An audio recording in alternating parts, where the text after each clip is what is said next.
Bien, alors je vais donc donner un exemple de ce que nous avons fait tout à l'heure. Alors peut-être que je vais commencer par un exemple. Pour l'instant, c'est un exemple sans rien, hein, donc c'est juste un petit exemple. Alors si vous avez une parabole à la maison, vous voyez votre parabole, elle est comme ça par exemple, je ne sais pas, hein, elle est par là. Voilà votre parabole, je ne sais pas. Vous avez ici, ou bien là, vous avez la parabole. La parabole, elle doit être fixée quelque part. Donc, je ne vais pas mettre les fixations. Pour l'instant, j'ai un point. Alors, la parabole, supposons que ça, c'est la verticale. Hein. Je vais mettre la verticale. Ça, c'est la verticale. C'est la verticale du lieu. Du lieu où vous êtes. Donc vous êtes sur le toit de votre maison, bien sûr que cette verticale, il faut la positionner en premier lieu. Vous n'allez pas positionner votre parabole avant de positionner la verticale. Eh bien, je positionne la verticale.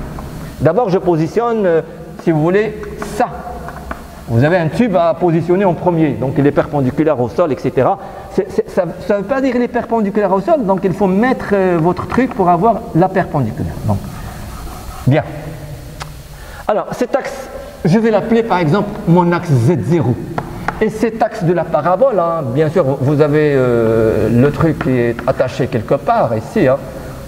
Alors cet axe-là, donc je prends un point qui appartient à la parabole. Cet axe-là, il ne va pas passer normalement par ce point, donc je vais le prendre ici. Ça, c'est mon axe Z, c'est l'axe de la parabole. Vous voyez très bien que lorsque vous êtes en train de positionner votre parabole, vous allez la faire tourner, par exemple, je vais commencer par cet angle, bien que c'est avec quoi il faut commencer. Vous allez donc essayer de faire varier cet angle, en faisant varier votre parabole comme ceci, pour avoir donc l'orientation du satellite. Donc vous allez positionner la parabole dans ce sens. Très bien. Mais aussi, vous allez faire tourner votre parabole autour de cet axe. Vous voyez, vous avez votre parabole, vous la faites tourner. Vous la faites tourner autour de cet axe, autour de l'axe Z0. Une fois autour de l'axe Z0, c'est l'angle psi, si vous voulez, c'est l'angle psi. Lorsque vous la faites pivoter autour de cet axe-là, qui est perpendiculaire à Z0Z, donc on la fait pivoter dans ce sens-là, c'est la rotation autour de Z, il vous reste une orientation. Parfois, c'est possible de faire la rotation, c'est possible pour certaines paraboles, pour d'autres, peut-être non, c'est de faire tourner un petit peu votre parabole autour de l'axe Z. La faire tourner autour de l'axe Z, c'est la rotation propre. C'est la rotation propre. D'accord? Voilà un exemple. Un deuxième exemple est celui-là. Donc je vais mettre les exemples de manière très simple. Hein. Ce n'est pas la peine que j'indique tout. J'ai par exemple un cône de révolution d'angle alpha, de demi-angle alpha, de rayon R et de hauteur H. D'accord? Demi-angle au sommet alpha. Et je regarde, supposons que c'est un solide. C'est un cône de révolution, c'est un solide en mouvement sur le plan. Il est en mouvement sur le plan. Alors, je prends le repère attaché au point de contact de mon solide qui roule par rapport au plan. Cet axe-là, c'est mon axe Z du cône. Ça, c'est votre axe Z0. Vous voyez très bien que lorsque le cône tourne, vous avez plusieurs rotations possibles. D'abord, le cône, il tourne autour de... Si vous avez joué à la topie, vous allez donc pouvoir savoir ce mouvement-là. La topie, lorsqu'elle tourne de très très vite, avec une grande vitesse, elle tourne autour de cet axe Z0. Plus elle perd l'énergie, plus la topie commence à faire des tours comme ceci. D'accord? Eh bien, votre topie, ou bien votre cône, qu'est-ce qu'il va faire? Il va tourner autour de Z0, d'accord? Vous avez une première rotation, c'est la rotation première ou bien troisième, une rotation autour de Z. Vous avez, lorsque l'énergie est perdu un petit peu, vous avez votre toupie qui va commencer un petit peu à descendre. Il va toujours tourner, mais il va descendre. Mais vous avez aussi une autre rotation, c'est celle-ci. C'est psi. C'est la précession. C'est-à-dire que votre toupie va faire ça, ça. Et en même temps, il va tourner autour d'elle-même. D'accord? Autour de son axe propre, il va faire ça. Il va descendre, descendre, descendre, descendre jusqu'à ce qu'elle tombe sur. Jusqu'à ce qu'elle tombe. Donc vous avez les 3 rotations. Si vous prenez aussi un disque qui se déplace dans l'espace, ou bien donc je prends ça, c'est le plan du mouvement, hein, comme ici. Ça, c'est mon plan du mouvement. Vous avez le plan. Ça, c'est un plan où j'ai le mouvement. Là aussi, c'est le plan où j'ai le mouvement. C'est le plan x0, y0. x0, O0, y0. Et là, j'ai mon axe z0. Là aussi, j'ai par exemple un disque. Lorsque vous avez un disque qui roule sur le plan. Vous prenez par exemple, ou bien une roue. Prenez une roue, vous faites lancer votre roue sur le plan. Vous allez constater que la roue, elle va tourner autour de son axe. Voilà par exemple son axe. Je vais un petit peu l'incliner, hein, comme ça vous voyez très bien.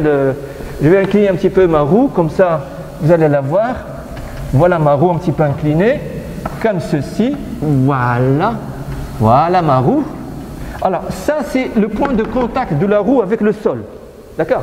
La roue ou bien un disque. Lorsque vous faites rouler un disque ou bien une roue sur un plan. Alors ça c'est le centre de masse. Je prends par exemple le vecteur Z perpendiculaire à cet axe, perpendiculaire au plan de mon solide. Hein. Ça, c'est mon solide. Hein. Solide, c'est une roue, c'est un disque, prenez ce que vous voulez. Voilà mon Z. Vous voyez, lorsque le disque tourne, il tourne normalement, vous avez une rotation autour de l'axe Z. Vous avez une rotation autour de l'axe Z. Par la suite, vous avez aussi, votre disque ne va pas rester dans le même plan, mais il peut changer de plan. Il peut changer de plan, il tourne. Lorsque la roue, elle va partir, si vous voulez, la roue, au départ, elle va partir tout droit, et après, elle va commencer à s'incliner et tourner. D'accord? Elle tourne. Alors cet angle-là, c'est votre angle psi. Et cet angle-là, c'est votre angle θ. D'accord? De Z0. Hein. Ce Z-là, c'est Z0. Si vous voulez, on peut continuer. Ça, c'est l'angle. Ça, c'est votre axe U. Ici, vous avez V. Ici, vous avez W, etc. Vous pouvez compléter pour compléter toutes les bases, etc. Et vous voyez très bien que dans le cas général, un solide a trois rotations possibles. Hein. 3 rotations possibles dans l'espace. Alors, un exemple pour déterminer le vecteur vitesse de rotation d'un solide, et le voilà. Un autre exemple, alors à la maison, vous essayez de faire des exemples sur des solides en rotation sur 2 axes. Hein. Maximum, si vous voulez, maximum, prenez 2 axes, c'est mieux parce que c'est plus simple à comprendre. Voilà, j'ai un autre exemple. Un exemple, le voilà. J'ai une tige, voilà, une tige qui va rester dans le plan. Une tige qui va rester dans le plan x0, y0. Voilà ma tige. O0, y0, z0. La tige, c'est un solide parfait S1. Je pourrais dire que c'est un solide parfait S1 parce que j'ai une tige. Sinon, je pourrais prendre qu'un axe, un axe matériel. Ici, j'ai pris carrément une tige de OB, si vous voulez, c'est une tige OB qui va rester dans le plan, dans son mouvement autour de, bien sûr, je vais repérer ma tige par cet angle, par exemple, je vais le noter. Alors, faites attention, on ne note pas toujours psi, θ et phi, mais lorsqu'on aura besoin des angles de l'air, on va noter psi, θ et phi. Mais dans le cas général, vous pouvez changer des angles, etc. Vous pouvez mettre alpha, bêta, gamma, ce que vous voulez. Alors, ici, je vais mettre, par exemple, ça c'est mon solide S1, je vais mettre quand même psi. Voilà. Ça c'est un solide, hein, solide S1. Ben, je vais considérer donc le repère lié à S1, le repère lié au solide S1. Voilà un repère lié à S1. Je vais noter ceci X1 et je vais noter le Y1 ici exprès. Hein. Je vais vous dire pourquoi est-ce que je vais noter ça Y. Pourquoi? Parce que je vais avoir la base X0, Y0, Z0, d'accord? Et après, si vous voulez, le torseur des vitesses de S1 par rapport à R0 avant de compléter. Je vais d'abord déterminer le torseur des vitesses de S1 par rapport à R0 est égal. Ici, je vais avoir 6 points Z0 et ce torseur de vitesse de la barre S1 du solide S1, je pourrais le donner en O0. En O0, pourquoi? Parce que la vitesse de O0 par rapport à R0, c'est 0. Donc je vais avoir en O0, faites attention, en O0, non pas en O. D'accord? En O0, c'est 0. Vous pouvez donner la vitesse, le torseur en n'importe quel point, mais le point le plus simple, c'est O0. Si vous voulez le donner au point B, au point G, centre de masse, etc., vous êtes libre, mais le plus simple, c'est ça, c'est O0. Je considère un deuxième, regardez déjà, S1, le repère lié à S1, je vais le noter R1, ou bien RS1 si vous voulez, RS1, voilà, RS1, c'est le repère lié à S1. Ce repère-là, il a pour origine RS1, l'origine c'est O0, X1, Y1, Z0. Et bien sûr, pour calculer le vecteur vitesse de rotation de S1 par rapport à R0, c'est la même chose que le vecteur vitesse de rotation de R1 par rapport à R0, le vecteur vitesse de rotation de R1 par rapport à R0, que l'axe Y1 soit ici ou bien que l'axe Y1 soit ici, c'est la même chose, hein, c'est la même chose. D'accord? L'origine n'a pas d'importance si je change d'origine. Donc là, le Y1 le voit. Voilà, le Y1 il est ici. Bien. Alors par la suite, je vais considérer un deuxième solide. C'est une deuxième tige qui est en mouvement par rapport à celle-ci. Là, voilà. D'accord? Et cette tige, elle va rester dans le plan. Alors cette tige, elle va rester dans le plan. Ah, je mets le Y1 parallèle à Y1 hein, pour ne pas avoir de problème. Voilà mon Y1. Voilà mon Y1. Elle va rester dans le plan. Voilà votre Z0, le Y1, le X1. Ma tige, il va rester dans ce plan. R1, oh là là, RS1, c'est O0, X1, Y1, Z0. Je m'excuse, hein, bon, on a un petit peu... Alors, je prends ce plan-là, le plan X1, Z0, pardon, le plan Y1, Z0. J'ai une deuxième tige qui va rester ici. Voilà. D'accord? J'ai cette tige, c'est-à-dire, elle va se déplacer, mais elle va tourner autour de cette tige, elle va tourner autour de la première tige, mais tout en restant perpendiculaire à la tige. Hein. C'est-à-dire que ces deux tiges sont perpendiculaires. Hein. Ils sont perpendiculaires ici. Hein. D'accord? Elles sont perpendiculaires ici. La tige, vous avez ça. Voilà ce que vous avez. Vous avez la première tige, bon, voilà. La première tige, la deuxième, elle est comme ceci. Elle reste toujours perpendiculaire.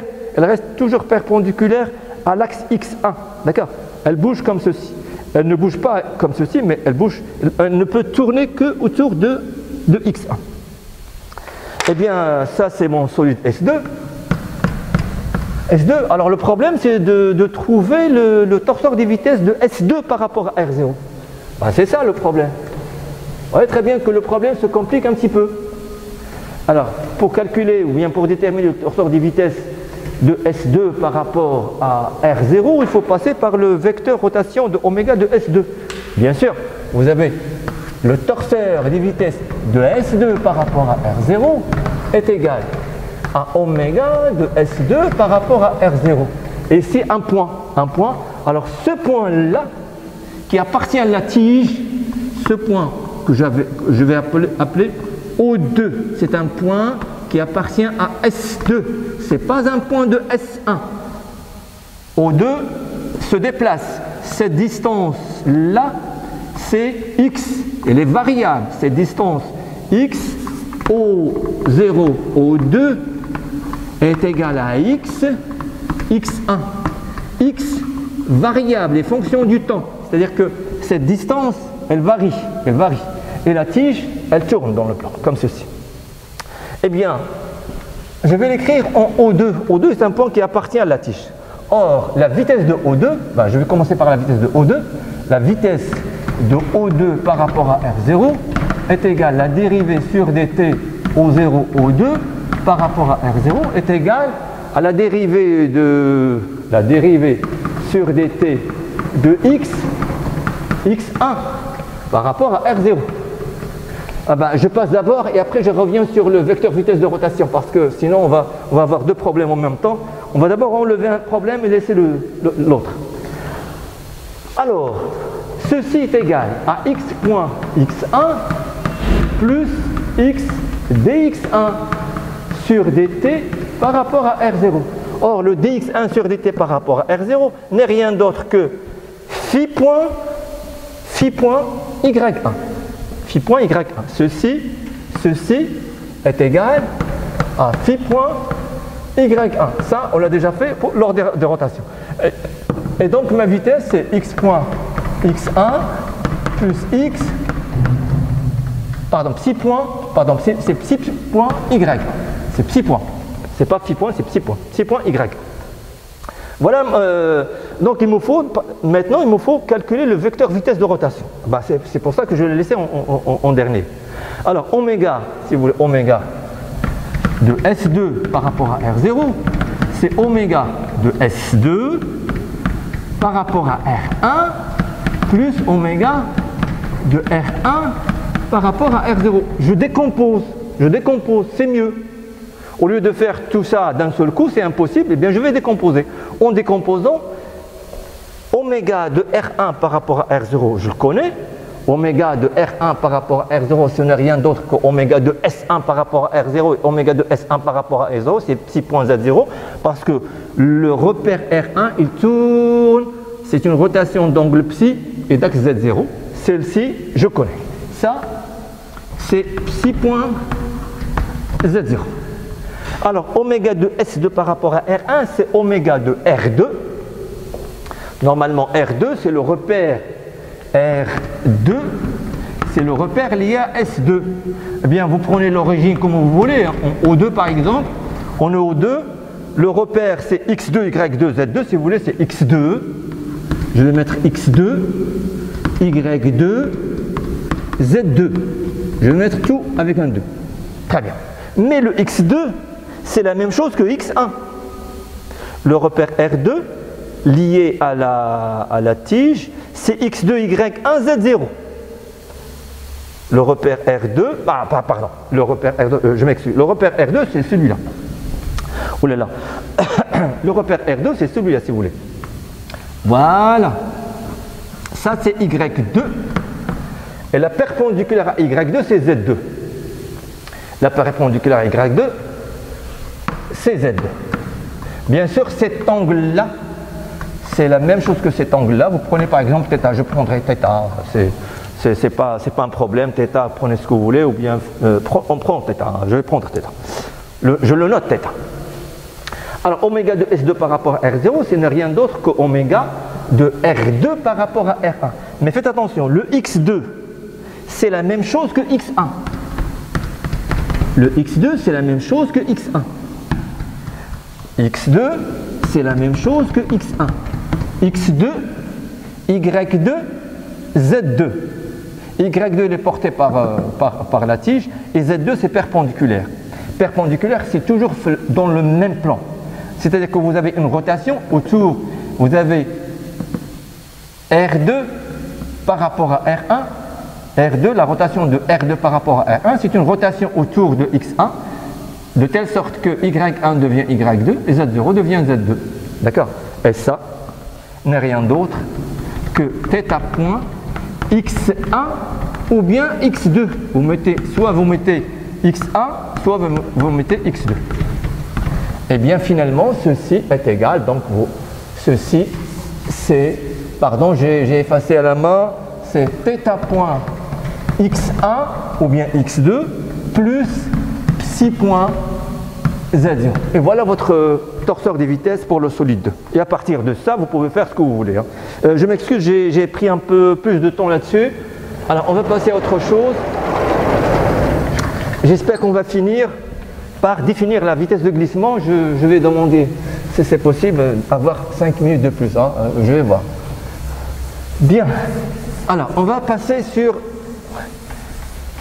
le contact de deux solides pour définir la vitesse de glissement d'un solide par rapport à un autre. Et ça, c'est important pour la suite. Est-ce que je l'ai?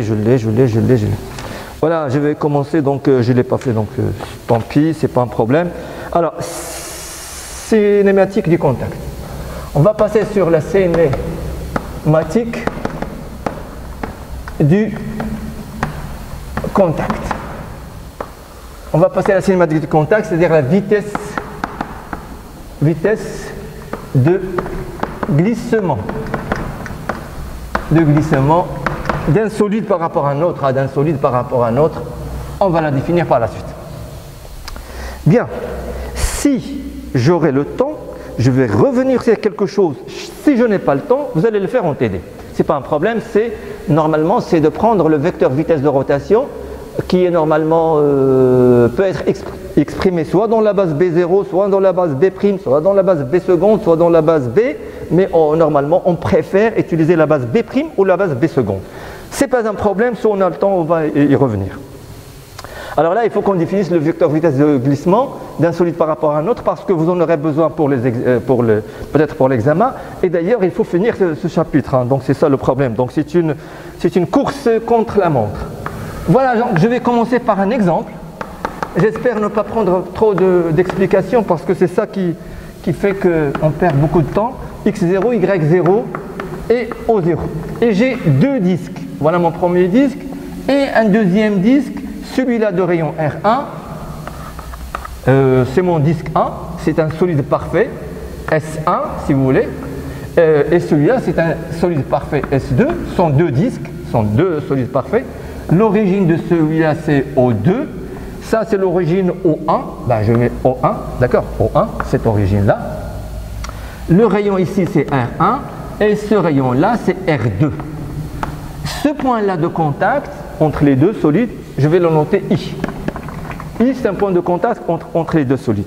Voilà donc j'ai deux disques. Voilà mon premier disque et voilà mon deuxième disque. Alors à chacun des disques, je vais donc attacher un repère. Donc j'ai deux repères. Voilà mon premier repère par exemple pour celui-là. Hein. Celui-là c'est le repère R1. C'est X1, Y1. L'axe Z0 c'est Z1, même chose que Z0, même chose que Z2. Ils sont tous vers vous. D'accord?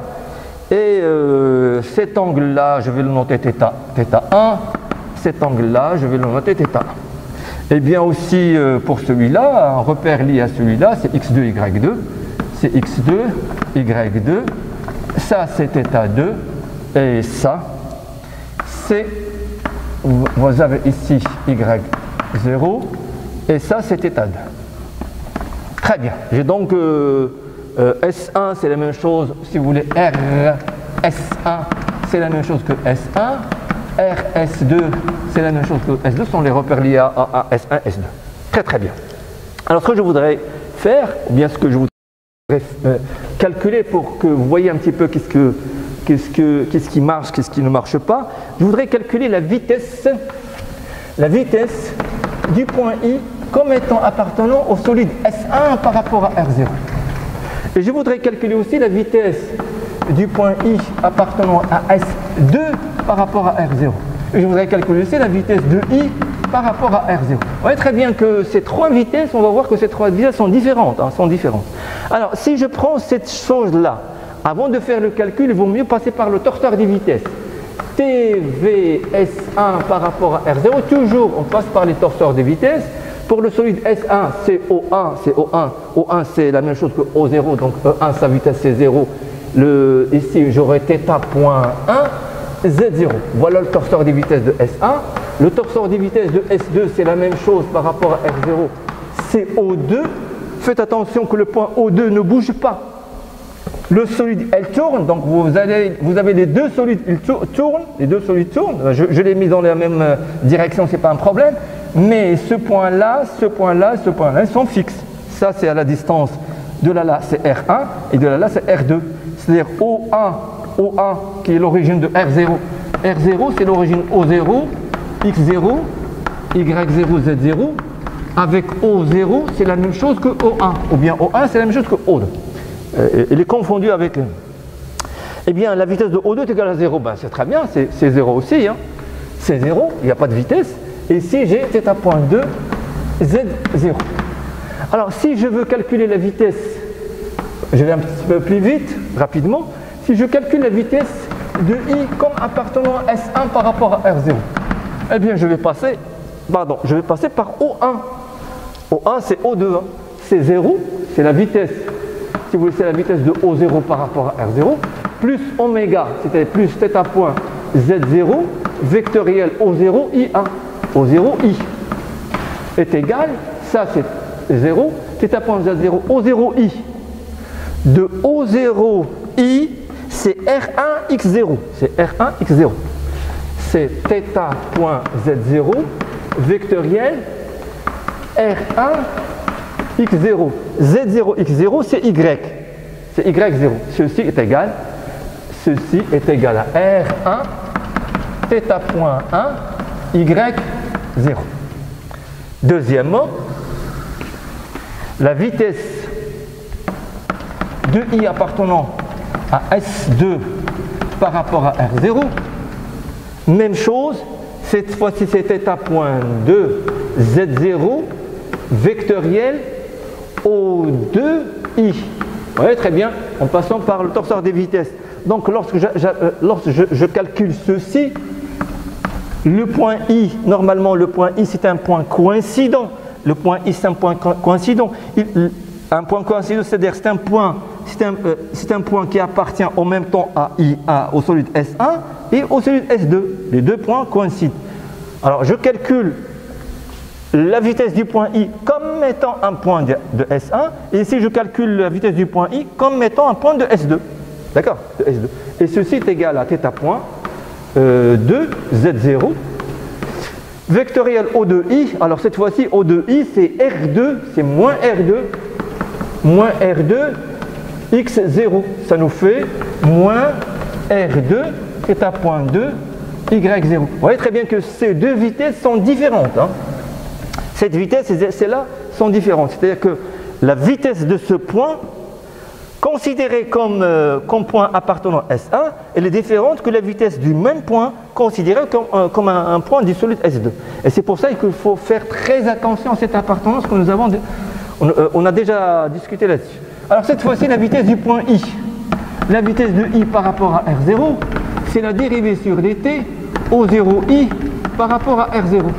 Or, O0I, c'est O1I, et O1I, c'est R1X0, eh bien, ça fait 0. Vous voyez très bien que c'est différent, vous voyez très bien que les vitesses sont différentes. Alors, à partir d'ici, on va définir ce qu'on appelle la vitesse de glissement d'un solide par rapport à un autre. À partir de cette remarque, on va définir la vitesse d'un solide par rapport à un autre. Alors je vais considérer deux solides en contact. J'ai donc deux solides. Voilà mon solide S1 en contact avec un deuxième solide S2. Ce que je vais définir, c'est que je vais définir, si vous voulez, la vitesse de glissement de S, si vous voulez, je vais mettre ici S2, comme ça vous aurez comme référence de S2 par rapport à S1, c'est mieux. Hein. La vitesse de S2 par rapport à S1.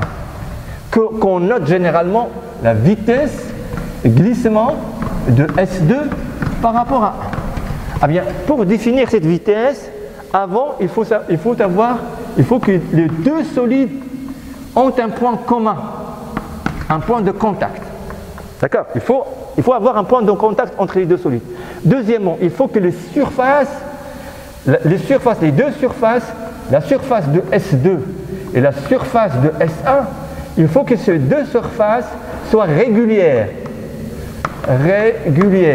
C'est-à-dire quoi? C'est-à-dire que je pourrais à chaque instant, et quel que soit le point I appartenant aux deux solides, je pourrais avoir un plan tangent à S1, S2 en I. Ça, que je note le plan pi, c'est le plan tangent à la surface, ou bien aux deux surfaces. Aux deux surfaces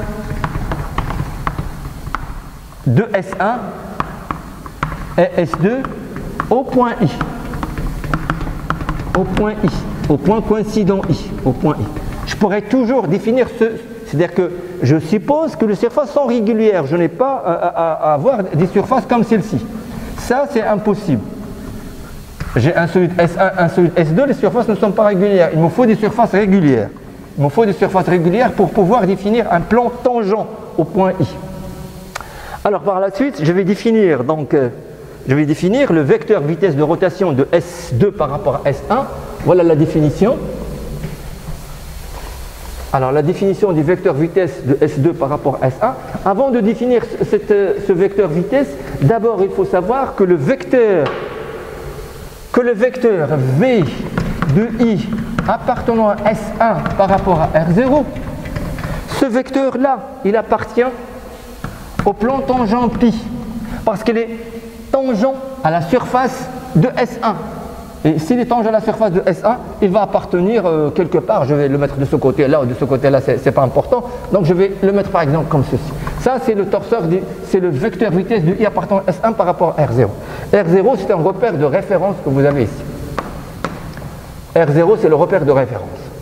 Même chose, le vecteur vitesse de I appartenant à S2 par rapport à R0, c'est un vecteur qui appartient au plan pi. Les deux vecteurs appartiennent au plan pi. Pourquoi? Parce qu'ils sont tangents à la surface. S'ils sont tangents à la surface de S1 et de S2, ils sont dans le même plan. Et donc, on pourra donc définir, voilà ce qu'on appelle le vecteur vitesse de glissement de S2 par rapport à S1 est égal. Alors pour ne pas avoir de problème dans la définition, bien sûr on peut mettre SI et SJ. Moi dans la définition j'ai pris SJ, SI. Donc c'est la vitesse de I appartenant à S2 par rapport à R0, moins la vitesse de I appartenant à S1 par rapport à R0. Ça c'est la définition du vecteur vitesse de glissement. Et cette vitesse de glissement de S2 par rapport à S1, puisqu'elle est la différence, la vitesse de glissement de S2 par rapport à S1, elle appartient aussi au plan. Au plan. Parce que c'est la somme des deux, c'est la différence des deux vitesses. Ça, c'est la définition. Alors on va démontrer, peut-être que je ne vais pas faire la démonstration, je ne vais pas faire la démonstration, je vais passer à l'exemple parce que l'exemple c'est plus important et après si j'aurai le temps, je vais faire la démonstration. Alors, une remarque, c'est très simple, c'est juste un calcul de vitesse, mais il faut savoir que ces deux vitesses sont dans le plan tangent. Si un plan tangent existe, si le plan tangent n'existe pas, on ne peut pas définir la vitesse de glissement. Il faut qu'il y ait un plan tangent. Bien, alors remarque, voilà ce qu'on a.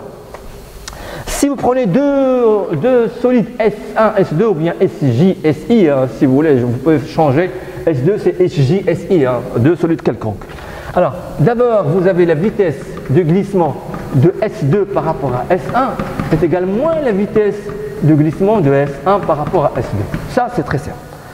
Par la suite, vous pouvez aussi avoir la vitesse de glissement de S2 par rapport à S1 n'est rien d'autre que la vitesse de I. Alors, pour ne pas changer, de I par rapport à S1 moins la vitesse de I par rapport à S2. Faites attention. La vitesse de glissement de S2 par rapport à S1, c'est moins la vitesse de glissement. Ça, c'est très bien. Mais celle-ci, la vitesse de glissement de S2 par rapport à cette relation, est égale à cette relation. C'est-à-dire que la vitesse de glissement, je pourrais la calculer soit à partir de cette formule, soit à partir de celle-ci, soit à partir de la troisième qui est la meilleure. La vitesse de glissement de S2 par rapport à S1, c'est la vitesse du point I appartenant à S2 par rapport à S1. D'accord? Donc vous avez trois relations. Prenez soit la définition, soit cette relation-là, soit cette relation-là. Vous avez trois manières pour calculer la vitesse de glissement d'un solide par rapport à un autre. Alors si vous voulez la démonstration, en effet, je vais faire qu'une petite démonstration, le reste, je vais voir. Parce qu'il faut que je revienne sur l'exemple que nous avons fait pour calculer le vecteur vitesse de rotation. Bien. pour calculer la vitesse de glissement, pardon. Alors, en effet, si vous voulez, en effet, je vais faire une démonstration. En effet, la vitesse de I par rapport à S, alors S1, je vais mettre S1. S1 moins S2. La vitesse de I par rapport à S1 est égale à la vitesse de I par rapport à S2. Rappelez-vous, hein, la vitesse de I par rapport à un repère R1 est égale à la vitesse de I par rapport à un repère R2. R1 et R2 ce sont les repères liés à S1 et les repères liés à S2. Plus la vitesse de I appartenant à S2 par rapport à S1. Vous voyez très bien que ceci, déjà, j'ai la vitesse de I par rapport à S1 moins la vitesse de I par rapport à S2 est égale à la vitesse de I appartenant à S2 par rapport à S1. Déjà, j'ai cette partie et cette partie qui sont les mêmes. Et elle est où? Déjà, vous avez ça égal à ça. C'est-à-dire que vous avez, soit vous calculez la partie d'ici, soit vous calculez la partie d'ici, c'est la même chose. Il vous reste à relier ceci avec ce qu'on a en haut. Alors, pour avoir ça, voilà, reste à montrer. Ah, celle-ci, donc il faut faire tout le bazar, donc je vais le faire quand même. Comme ça, vous n'aurez plus à chercher. Oh là là. C'est fini, c'est presque fini. Hein, donc, je vais juste revenir à l'exemple parce que l'exemple, c'est plus important que tout ça. Hein. L'exemple, c'est plus important. Voilà, donc il reste une autre démonstration, c'est que la vitesse de I par rapport à R0 est égale à la vitesse de I par rapport à S1 plus la vitesse de I appartenant à S1 par rapport à R0.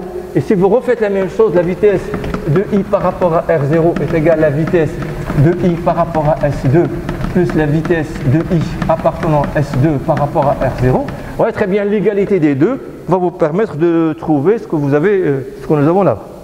Bien. Alors, très bien. Donc vous avez trois manières pour calculer la vitesse de glissement d'un solide par rapport à un autre. Très très bien. Alors je préfère, moi ce que je préfère, et ce que je vous recommande d'avoir, c'est cette relation qui est plus simple. C'est cette relation qui est très très simple à utiliser. Alors je vais revenir à l'exemple. L'exemple parce qu'on a fait une petite erreur. Il faut que je la corrige, sinon on aura des problèmes. X0, Y0, c'est pas une erreur donc X0, Y0, Z0. Et voilà notre disque.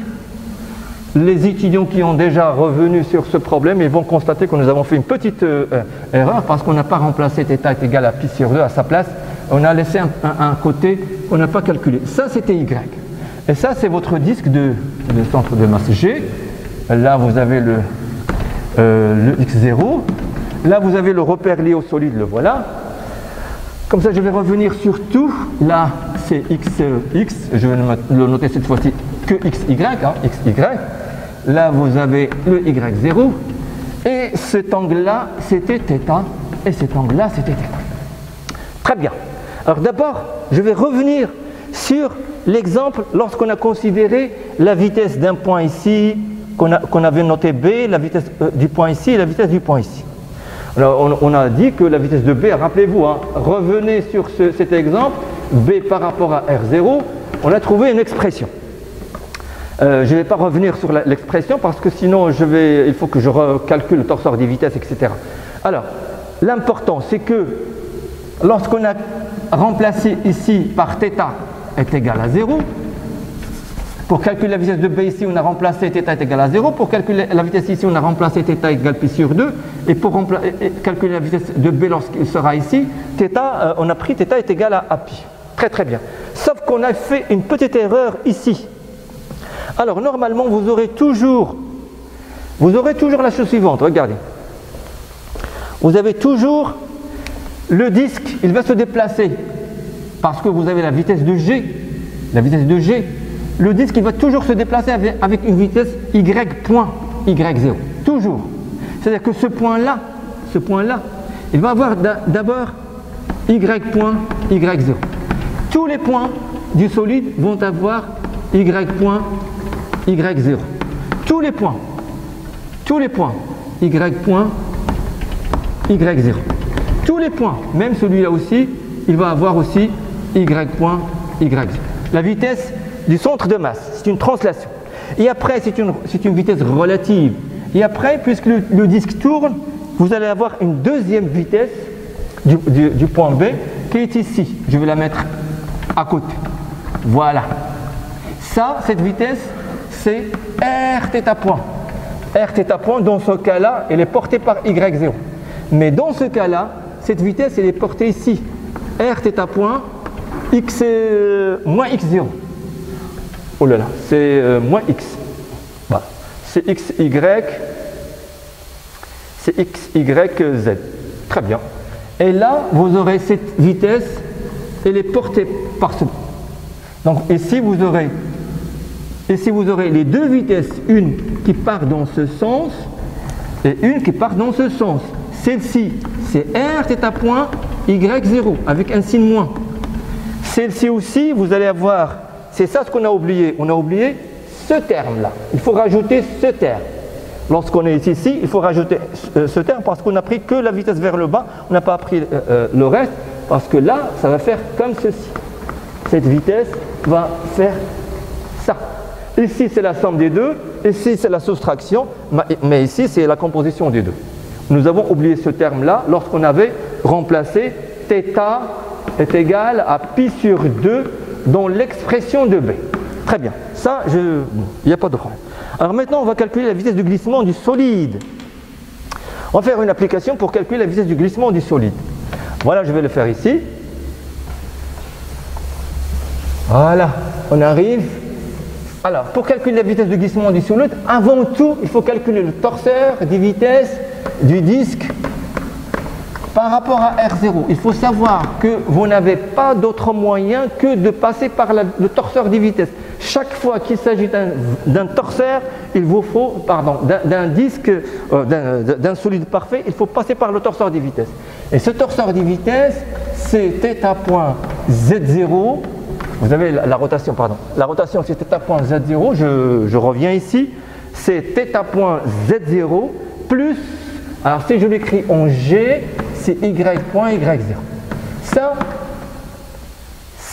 c'est le torseur des vitesses. Maintenant, le point I de contact qui est ici, le point I, alors la vitesse de glissement du disque par rapport au plan, le plan c'est ici, par rapport à ce plan-là. Il est matérialisé par l'axe Y0. Le plan c'est matérialisé par l'axe Y0. OY0, O0, Y0. C'est la même chose que ça. Ce plan-là, ou bien ceci, c'est la même chose que par rapport au repère R0. C'est la même chose que la vitesse de glissement du disque par rapport à R0, parce que ceci, ça, il est fixe par rapport à R0. Il ne bouge pas. Cette table ou bien ce plan-là, il est fixe par rapport à R0. D'accord? Et donc la vitesse de glissement du disque par rapport à cette chose-là, qui est un solide, c'est la même chose que la vitesse de glissement du disque par rapport à R0. Et cette vitesse-là est égale à la vitesse de I appartenant au disque par rapport à R0. Et c'est fini, une fois que vous arrivez ici, c'est fini, vous avez un torseur. Ceci est égal à la vitesse de G par rapport à R0 plus θ point Z0 vectoriel GI. Ce qui est égal, la vitesse de G c'est y point y0 plus θ point Z0 vectoriel GI. De G vers I, c'est moins RX0. C'est moins RX0. C'est moins R θ point Z0 vectoriel X0.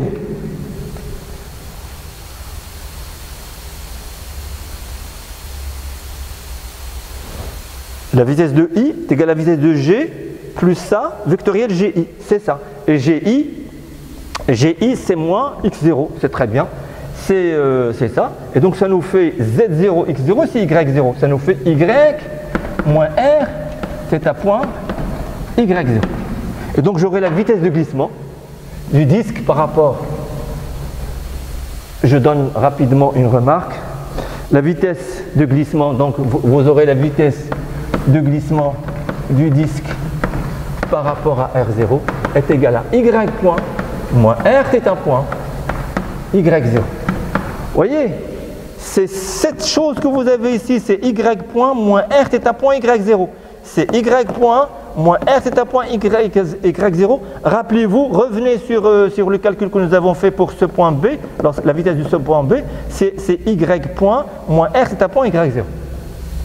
Alors, on va définir ce qu'on appelle la condition, c'est très simple, hein, condition de roulement sans glissement. Je ne veux pas, je veux un roulement mais sans glissement. Je ne veux pas de vitesse de glissement. C'est la condition de roulement sans glissement, c'est-à-dire que la vitesse de glissement de S2 par rapport à S1, d'un solide par rapport à un autre, est égale à 0. Voilà la condition. Alors, dans le cas particulier que nous avons étudié ici, la condition de roulement sans glissement se traduit par Y point moins R θ point est égal à 0. Voilà la condition de roulement sans glissement qu'on peut traiter par la suite, mais on va s'arrêter net sur la définition, c'est-à-dire que rien que la définition de la vitesse de glissement d'un solide par rapport à un autre, dans ce cas-là du disque. Bien, on s'arrête ici et normalement on continuera la prochaine fois, c'est possible.